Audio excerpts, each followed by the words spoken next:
बिस्मिल्लाहिर्रहमानिर्रहीम। लाखों करोड़ों दुरूदो सलाम मोहम्मद मुस्तफ़ा सल्लल्लाहु अलैहि वसल्लम और आले मोहम्मद पर। मैं हूं उमर दराज गोदल। मैं जो सबसे बड़ी खबर आपको देना चाहता हूं, चूंकि आज दिन के अंदर बहुत ज़्यादा डेवलपमेंट्स थी और वो डेवलपमेंट्स कहाँ पे थी? वो डेवलपमेंट सुप्रीम कोर्ट के अंदर थी, बेंच टूट रहा था और दीगर चीज़ें आ रही थी। फिर DGISPR की प्रेस कॉन्फ्रेंस आ गई तो असल खबर इमरान रियाज भाई के मुतालिक जो है वो छुप गई। खबर बहुत बड़ी है जो खबर मैं आपको बताना चाहता हूं, चूंकि मार्केट के अंदर सनसनी बहुत ज़्यादा है। उनके मुतालिक कोई ऐसी अफवाहें फैलाई जा रही हैं जिससे ज़ाहिर उनके अहले खाना भी परेशान होते हैं, भाभी परेशान होती हैं और हम नहीं चाहते कुछ ऐसा। और हम सब दुआ गो हैं, अल्लाह करे वो जल्द अज जल्द अपने बच्चों के साथ, अपने घर वालों के साथ, अपने वालिदैन के साथ वापस आएँ और खैर आफियत से उसी तरह से हमें दोबारा से सुनाया करें, हम उनके व्लॉग सुने, हम उनसे मिला करें। वो अब उनसे मुतालिक आज खबर क्या, अब मैंने आपको खबर दी थी कि आज उनका केस लाहौर हाई कोर्ट के अंदर लगा हुआ है और लाहौर हाई कोर्ट ने आज उनके केस की समाअत की। और लाहौर हाई कोर्ट के केस की समाअत के दौरान मैं वो बात आपको नहीं बताऊंगा कि पुलिस ने क्या बात बताई है या फलां किसी और ने, मैं वो बात बताऊंगा जो उनके वकील ने बताई है। वो ज्यादा इंपॉर्टेंट बात है। वो क्या, वो मैं आपको बताना इस तरह से चाहता हूं कि इमरान रियाज की बाजियाबी के हवाले से एक तो जो वर्किंग कमेटी बनाई गई है आइंदा समाअत के ऊपर, चीफ जस्टिस ने उनसे रिपोर्ट जो है वो तलब कर ली है। और जो इमरान रियाज के वकील मियां अली इशफाक है, उन्होंने अदालत की जानिब से जो वर्किंग कमेटी है उसके ऊपर एतमाद का इजहार किया है। लेकिन इंपॉर्टेंट बात क्या थी, जो हौसला अफजा है, जो अच्छी बात है, पता नहीं क्यों दिल करता है कि इस बार इमरान भाई ईद अपनी फैमिली के साथ करें, अपने बच्चों के साथ करें, अपने वालिद साहब के साथ करें। अल्लाह करे ये हमारी ख्वाहिश पूरी हो। लेकिन आज एक उम्मीद जागी, एक अच्छी खबर जो आई मैं आपको वो बताना चाहता हूं। आज जैसे ही समाअत शुरू हुई तो चीफ जस्टिस अमीर भट्टी साहब ने ये पूछा कि आप बताएं जी क्या प्रोग्रेस है, यानी इस केस के अंदर क्या डेवलपमेंट हुई है। जिस पे मियां अली इशफाक जो इमरान रियाज भाई के खुद वकील हैं, उनके बहुत करीबी दोस्त हैं, बड़े पुराने दोस्त हैं, उन्होंने कहा जी मामलात बेहतरी की तरफ जा रहे हैं। तो इसका मतलब है उन्होंने खुद से ये जेस्चर दिया कि चीजें हुआ। फिर उन्होंने अदालत को आगाह किया कि पिछले कुछ दिनों में मस्बत पेशरफ्त हुई है, पॉजिटिव डेवलपमेंट हुई है। और उसके बाद उन्होंने जो अगले अदालत के सामने बात की वो असल में अच्छी खबर या वो हम सब के लिए हौसला अफजा चीज़ है जिससे हमें हौसला हुआ। वो क्या है, उस हवाले से उन्होंने बताया कि उम्मीद है कि इमरान रियाज कुछ घंटों, कुछ लम्हों या कुछ दिनों तक बाजियाब हो जाएंगे। जब उनके वकील, जाहिर है कि मैं और आप उन चीज़ों में शायद उतने इन टच ना हूं, चूंकि उनके वकील, उनके घर वाले बहुत सारी चीज़ों, बहुत ज़रा उनको पहुंच रही होती हैं चीज़ें या वो राब्ते कर रहे होते हैं, ढूंढ रहे होते हैं। तो जाहिर है कि कुछ ना कुछ ऐसा पॉजिटिव हुआ है जिस वजह से उन्होंने अदालत के रूबरू ये बात की है। और वो कह रहे हैं कि अब बाजियाबी करीब है, अब घंटों, लम्हों और दिनों तक बात आ गई है। खुदा करे कि वो इसी लम्हे हमें खबर आए कि इमरान रियाज भाई अपने घर पहुंच गए हैं और ये खुशखबरी हम आपको सबसे पहले सुनाएं, ये दिल की ख्वाहिश है। जिस पे अमीर भट्टी साहब ने भी इत्मीनान का इजहार किया, जो चीफ जस्टिस हैं। उन्होंने कहा जी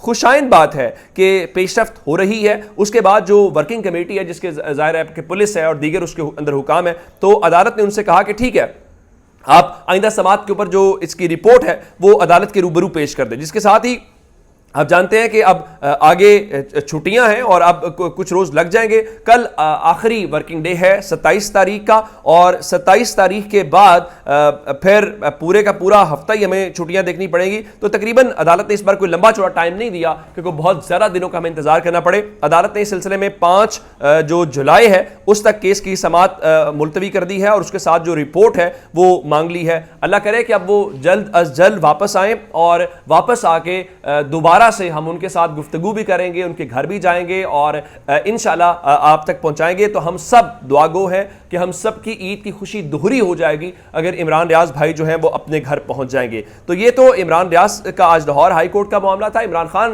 भी जो तहरीक इंसाफ के चेयरमैन है वो भी आज लाहौर हाई कोर्ट गए थे। उनके मुख्तलिफ केसेस हैं, चूंकि उनको आज नैब ने बुला रखा था, वो वहां पेश नहीं हुए। जो DG खान वाला एंटी करप्शन वाला केस है उसमें भी वो हाई कोर्ट में पेश हुए। तो वहां पर एक तो शाकिर अवान हमारे कोर्ट रिपोर्टर के दोस्त हैं, उन्होंने उनसे सवाल किया कि क्या आप मुल्क से बाहर जा रहे हैं। तो इमरान खान ने बहुत ही दिलचस्प बात की।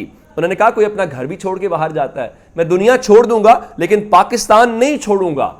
ये बहुत बड़ी बात है, पाकिस्तान से प्यार। इसी दौरान जो मलाइका बुखारी हैं तहरीक इंसाफ की, अब कहना चाहिए कि साबिक रहनुमा है, वजीर भी रही हैं, MNA भी रही हैं, उन्होंने भी प्रेस कॉन्फ्रेंस की, जिस भी मजबूरी के तहत की। तो वो प्रेस कॉन्फ्रेंस करने के बाद उनका आज पहला आमना सामना हुआ। रिपोर्ट यही किया जा रहा है जी इमरान खान ने उनको उनके इस्लाम का जवाब नहीं दिया, हाल चल का ऐसी बात नहीं है।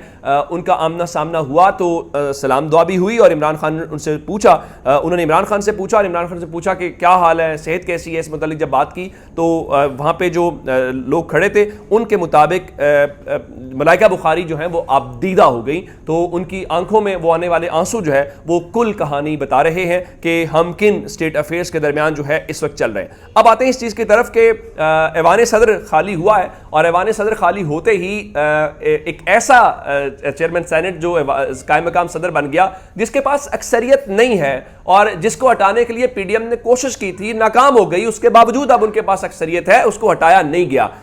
पंजाबी में कहते हैं किसी का किला मजबूत होना। किला मजबूत होने का मतलब ये होता है जब किसी की बुनियाद मजबूत होती है। तो सादिक संजरानी की बुनियाद भी मजबूत है। वो बुनियाद क्यों मजबूत है, कहां से है, ये बड़ी एक लेटेस्ट मामला है। तो आज सादिक संजरानी ने ऐवान सदर पहुंचे, चुके जब सदर ने मुल्क से बाहर गए थे तो सादिक संजरानी कोयटा के अंदर थे, तो आज वो इस्लामाबाद पहुंचे और ऐवान सदर पहुंचते ही एक आज DGI-SPR की प्रेस कॉन्फ्रेंस थी, बड़ी इंपॉर्टेंट प्रेस कॉन्फ्रेंस थी, बहुत ज्यादा सवाल, बहुत ज्यादा मामला जो थे। उसके बाद असल खबर आज ऐवान सदर से आई। वो खबर क्या थी?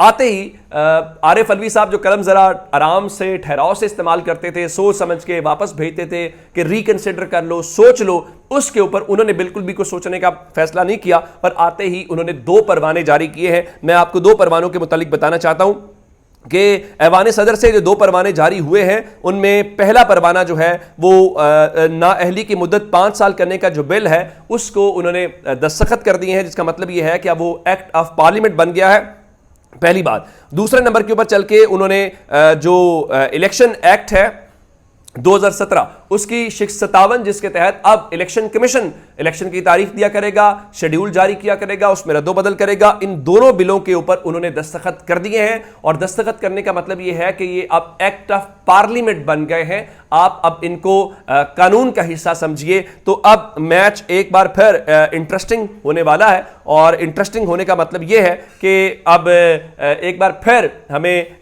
जो चीजें हैं, खासकर जो इलेक्शन कमीशन का केस है उसके ऊपर वो कहेंगे देखिए जी अब इसके ऊपर एक तब्दीली आ गई कानून की, तो नए कानून के मुताबिक तो अब ये चीजें हो ही नहीं सकती, तो वो हमने जो तरमीम की अब हमें कानून इख्तियार देता है। तो बुनियादी तौर पे टाइम टेकिंग है, फड्डा करना है, इश्यूज को खींचना है, तो उसमें उनको जो है वो एक कामयाबी मिली है। अब तीसरे नंबर के ऊपर जो मैंने आपको खबर देनी है वो खबर दुबई से है। आप जानते हैं कि दुबई के अंदर बड़ी अहम मुलाकातें हो रही हैं और उन मुलाकातों में जरदारी साहब वहां पे पहुंचे हुए, नवाज शरीफ हैं। मुलाकात का पहला सेशन हो गया है, मैं आपको बताना चाहता हूं। दूसरी मुलाकात भी आज ही हो जाएगी। खाने के ऊपर 2 मामलात के ऊपर डिस्कशन हो रही है। इलेक्शंस का मामला है, निगरान वजीर आजम का मामला है। पीपल्स पार्टी चाहती है टाइमली इलेक्शन, नून लीग चाहती है इलेक्शन डिले किया जाए। नून लीग का एक हल्का चाहता है कि पीपल्स तहरीक इंसाफ इस वक्त उस कंडीशन के अंदर नहीं है, हमें इलेक्शंस में चले जाना चाहिए, लेकिन अब अभी मामला तय नहीं हो रहे। इस दौरान एक और जो खबर है कि पीपल्स पार्टी और नून लीग की तो निशिस्तें हो रही हैं, मरियम भी वहां पे है, बिलावल भी वहां पे है। तो उसके बाद ओन चौधरी जो है वो जहांगीर खान तरीन का अहम पैगाम लेके वहां पहुंच गए हैं और वो पैगाम क्या है?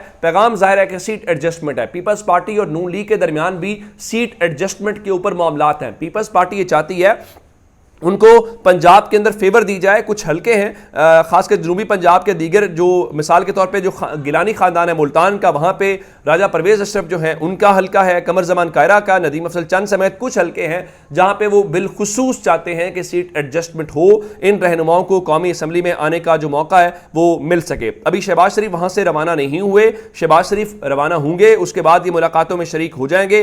उनकी रवानगी का वक्त भी तय नहीं हो सका, जिसके बाद आइंदा का जो प्राइम मिनिस्टर प्राइम मिनिस्टर है उस हवाले से वो इन चीज़ों को तय करेंगे। और अब इस्तेकाम पार्टी हो, पीपल्स पार्टी हो, नून लीग हो, इन सब की एक ही मंजिल है दुबई। तो चलो चलो दुबई चलो का एक नारा लगा हुआ है। वो एक ज़माने में जब भुट्टो साहब का ज़माना था तो पीपल्स पार्टी के दौर में एक नारा लगा था कि चलो चलो लाड़काना चलो वरना थाने चलो। तो वही सूरत हाल है कि दुबई चलो और दुबई चल के मामला हल करो। तो ये अब तक की अपडेट्स थी। अपना बहुत सारा ख्याल रखिएगा। खुदा हाफिज़।